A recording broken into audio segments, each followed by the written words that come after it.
Oke, halo semuanya, Assalamualaikum warahmatullahi wabarakatuh. Salam sejahtera untuk kita semua. Jumpa lagi bersama saya di program pelajaran fisika yang mudah. Oke, kali ini kita akan melanjutkan program kita yaitu membahas tentang rangkaian arus bolak-balik atau rangkaian arus AC atau rangkaian RLC. Oke. Nah, sementara ini kita akan membahas satu persatu yaitu bahasan yang ketiga dengan pembahasan induktor dipasang pada arus AC atau induktor dihubungkan dengan arus bolak-balik sama saja ya. Nah, disingkatnya induktor pada arus AC. Oke, lanjut ke pembahasan. Nah, induktor diberi notasi L ketika dipasang pada arus AC itu beda dengan ketika dipasang pada arus DC ya. Oke. Nah, sekarang karakteristiknya ya, karakter dari induktor ya. Gini. Ketika dipasang pada arus AC ini karakternya seperti ini ya. Karakteristik. Ketika dipasang pada arus AC, nah maka nanti induktor ini ya, induktor akan berfungsi sebagai hambatan ya. Akan berfungsi sebagai hambatan. Itu kalau dipasang pada arus AC. Nah, dia akan bersifat hambatan ya, atau akan berubah menjadi hambatan. Hambatannya disebut reaktansi induktif. Ya, induktif. Nah, itu diberi notasinya X, L, ya, reaktansi induktifnya. Nah, kemudian ketika dipasang pada arus DC, maka dia akan berfungsi sebagai sumber GGL atau diberi notasinya kayak gini ya. E sama dengan min L DI DT ya, gitu ya. Nah, nanti di sini berlaku bahwa ketika dipasang pada arus AC ya, ketika dipasang pada arus AC maka nanti arus akan ketinggalan 90 derajat I, ketinggalan 90 derajat dari tegangan ya, dari tegangan gitu ya. Nah, nanti akan kelihatan turunannya bagaimana. Nah, ini akan diturunkan nanti berapa atau bagaimana persamaan arus yang mengalir pada induktor. Nah, untuk menjalankan atau untuk meneruskan konsep ini, nah, kita akan menggunakan hukum Kirchhoff ya, bahwa sigma E itu sama dengan 0 ya. Nah, di sini ada dua sumber GGL, yaitu sumber AC dan sumber ini ya, pada induktor, bahwa E sama dengan min L DI DT ya, sorry, DI DT gitu ya. Oke. Nah, ini hukum Kirchhoff ya. Kirchhoff yang kedua. Kirchhoff. Oke. Kirchhoff 2 atau 2 Kirchhoff sama saja ya. Nah, berarti di sini ada 2 GGE, jumlahkan saja. Pi ditambah E itu sama dengan 0 ya. Jumlahkan GGE yang ada pada rangkaian harus sama dengan 0. Nah, untuk GGE Pi maksimum itu kalikan sinus omega T ditambah ya, karena di situ tanda negatifnya di bawah ya, maka L DI DT ya. DI DT, nah itu sama dengan 0. Maka L ya, DI DT itu sama dengan pi maksimum ya, sinus theta ya. Oke, bawa ke atas ya. L DI kemudian DT atau DI DT itu pi maksimum sinus omega T ya. Oke. Kiri kanan kali DT ya. Kemudian dibagi L. Dari sini nanti DI sama dengan pi maksimum per L sinus omega T dt ya. Oke. dt. Nah, artinya apa? Integralkan saja. Ya, integralkan ini. Nah, kalau diintegralkan, DI diintegralkan berarti I. Ya. Kemudian, ini pi maksimum, langsung aja tulis per L. Nah, integral dari sinus, yaitu cos ya. Cos omega T. Nah, integral dari omega T sendiri itu 1 per omega ya. Nah, nanti diperoleh I sama dengan Pi maksimum per omega L ya. Itu cos omega T ya. Nah, perhatikan nih. I akan menjadi maksimum ketika nilai dari ya, nilai cos theta itu yang mana? Cos theta yang ini ya. Itu satu ya. Nah, sehingga nanti I maksimum itu nilainya pi maksimum per omega L ya.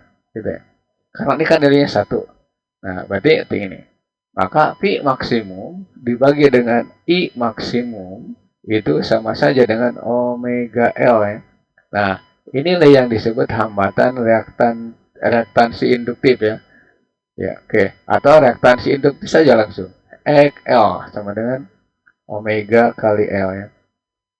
Oke. Nah, nanti ini satuannya apa? XL itu satuannya reaktansi induktif ya. Reaktansi induktif ya. Nah, sorry. Induktif. Itu satuannya Om. Kemudian L-nya induktansi diri. Ya. Sorry. Ya. Induktansi diri itu satuannya Henry ya. Beri notasi H. Kemudian omega frekuensi anguler. Ya. Frekuensi anguler ya. Itu radian per sekuan ya. Per sekuan ya. Oke. Nah, setelah kita memperoleh tentang atau nilai dari reaktansi induktif, kita masuk lagi ke persamaan I sama dengan Pi max kali omega L ya. Ya, apa dibagi dengan I sama dengan Pi max per omega L kali cos theta. Yang ini ya. Saya tulis lagi. I sama dengan Pi max ya per omega L itu kalikan cos omega T ya. Nah, ini ganti ya. Ini ganti. Ya.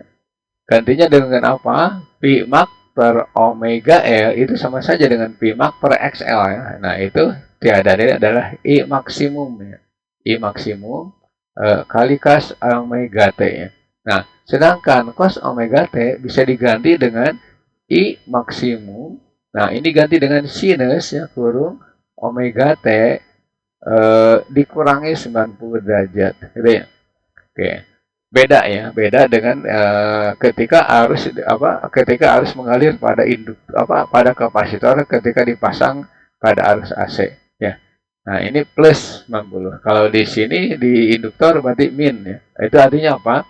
Arus ketinggalan 90 derajat dari tegangan.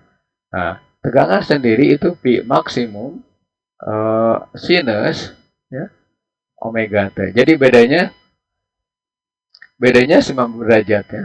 Ya. Jadi gini, ketika T-nya 0, maka P-nya 0. Ketika T-nya 0, maka I-nya tinggal sin minus 90. Artinya sin minus 90 itu berarti minus 1. Nanti ini ketika T sama dengan 0, ini P-nya 0, kemudian ketika T-nya 0, I-nya justru di bawah sumbu X ya. Nanti ada grafik dan pasor untuk uh, arus dan tegangan. Nah, jadi tambahan nanti ini yang pertama, ketika induktor dipasang pada arus AC, maka akan bersifat reaktansi induktif atau bersifat hambatan.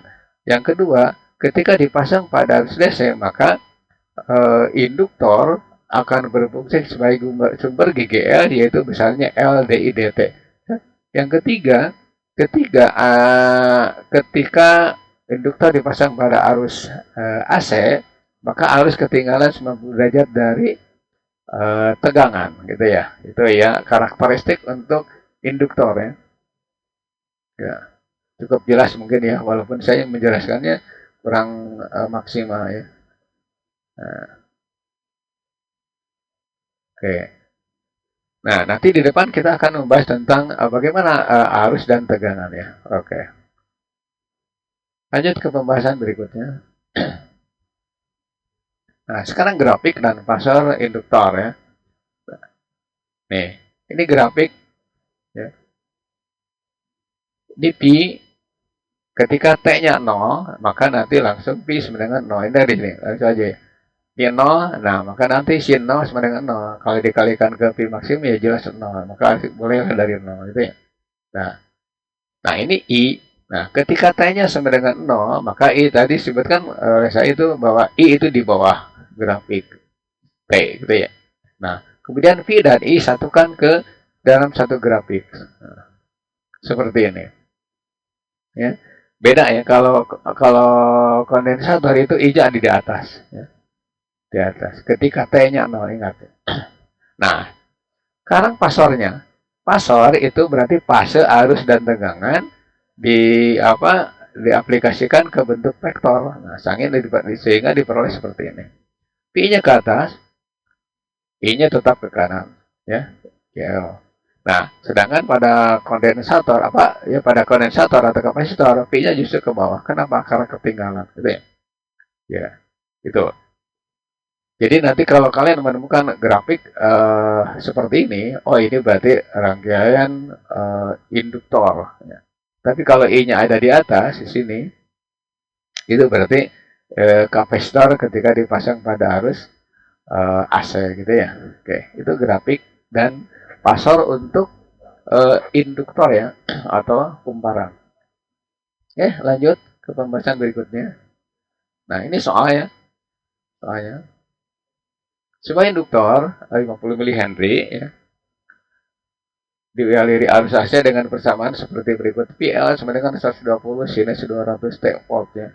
Maka tentukan reaktansi induktif dan persamaan arus pada induktor. Oke, kita bahas langsung ya. Nah, boleh diketahui L sama dengan 50 mH ya, atau di sini 50 kali 10 pangkat minus 3 Henry ya. Nah, kemudian di situ omega sama sama dengan 200 ya. 200 radian per sekon ya. Kemudian pi maksimumnya di sini ada 120 ya. Nah, kita cari dulu nomor A itu XL ya, berapa? XL sama dengan omega kali L ya. Nah, omeganya sendiri itu 200. Kemudian L-nya 50 kali 10 pangkat minus 3 ya. Nah, 50 ya, ini kurang 0 ya. 50 kali 10 pangkat minus 3 atau saya hapus dulu ya biar agak renggang dikit. Ya. Nih, 50 kali 10 pangkat minus 3. Nah, ini nolnya ada 3, di sini juga 3. Catat aja ya.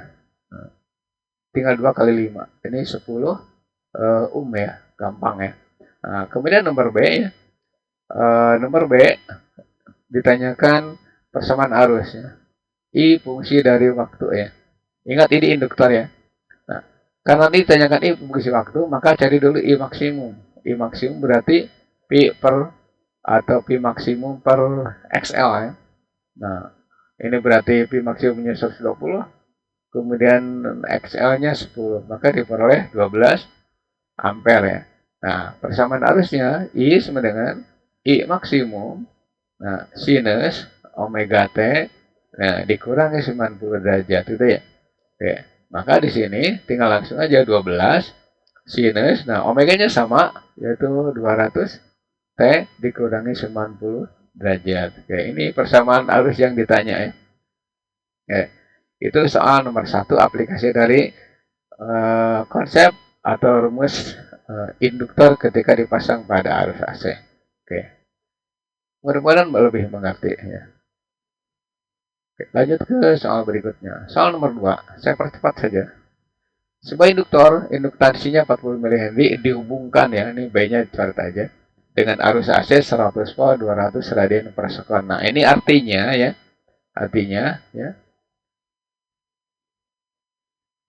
bahwa induktor itu dipasang pada arus AC 100 volt, kemudian frekuensi angularnya 200 radian per sekon. Nah, pertanyaannya reaktansi induktif bagaimana nilainya dan persamaan arus pada induktor bagaimana nilainya. Oke.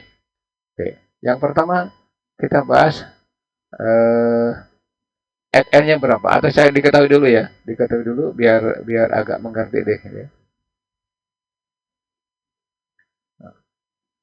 Oke, Pi maksimum di situ 100 volt ya.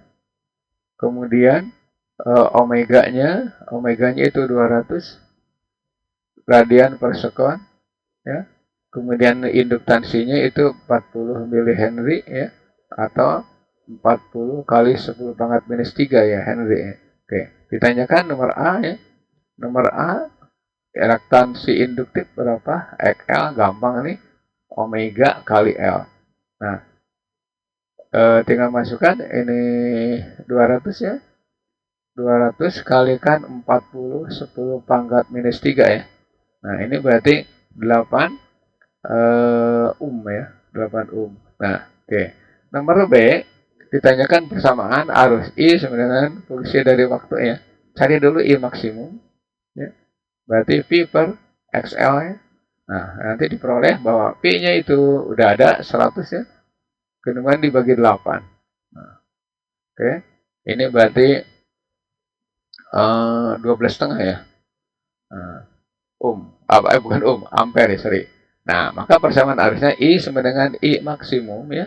Sinus dalam kurung omega T min 90 derajat. Selalu ya min, kalau induktor ya ingat. Nah, I sama dengan, nah tinggal 12,5 ya, kali sinus ya. Omeganya di situ udah ada 200 ya. 200 kali T dikurangi 90 derajat. Itu persamaan arus pada induktor ya. Oke, gampang ya. Soal nomor 2 ya. Lanjut ke soal atau ke konsep berikutnya, yaitu yang nomor 3. Oke. Sebagai induktor, induktansinya 20 mH, dialir arus dengan persamaan seperti berikut. I sama dengan 12 sinus 200 T minus 90 ampere ya. Hitung frekuensi generator.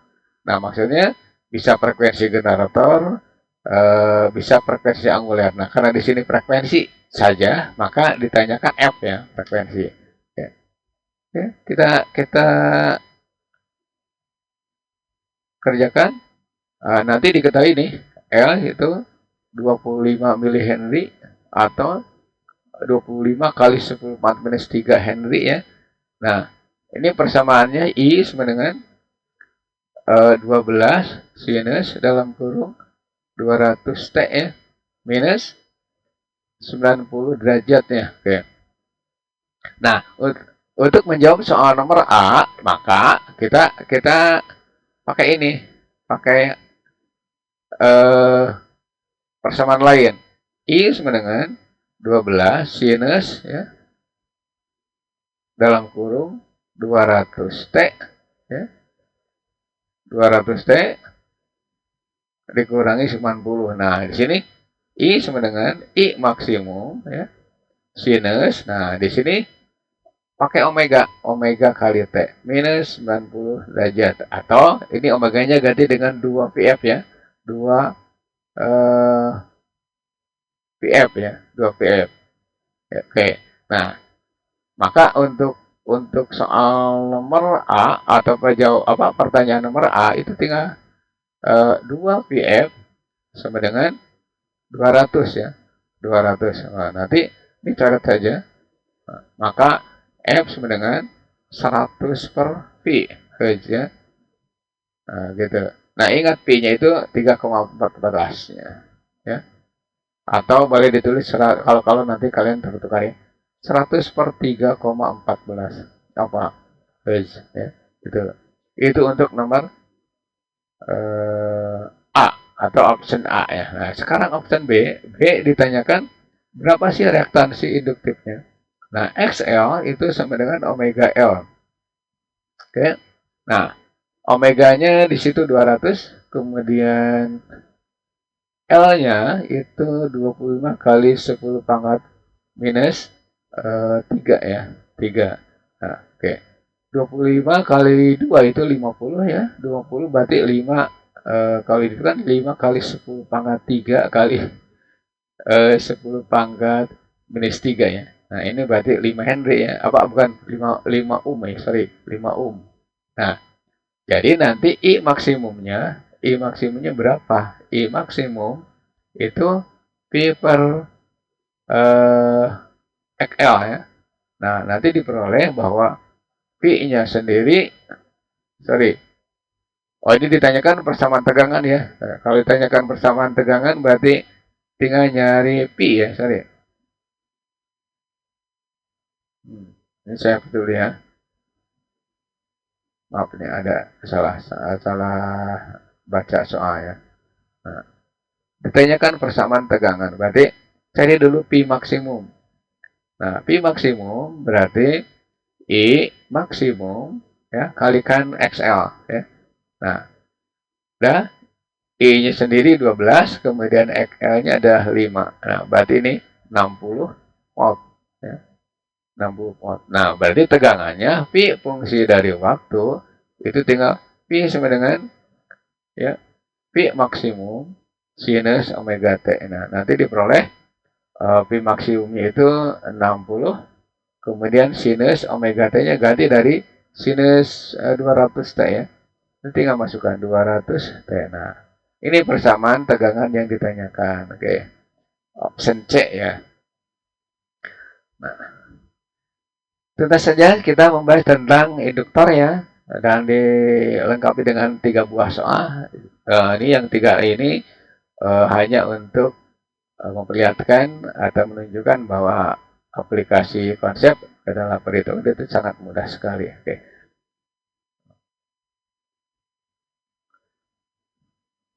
Next video kita akan membahas tentang rangkaian RLC. Kita gabungkan antara R, L, dan C ya, pada saat dipasang pada arus bolak-baliknya.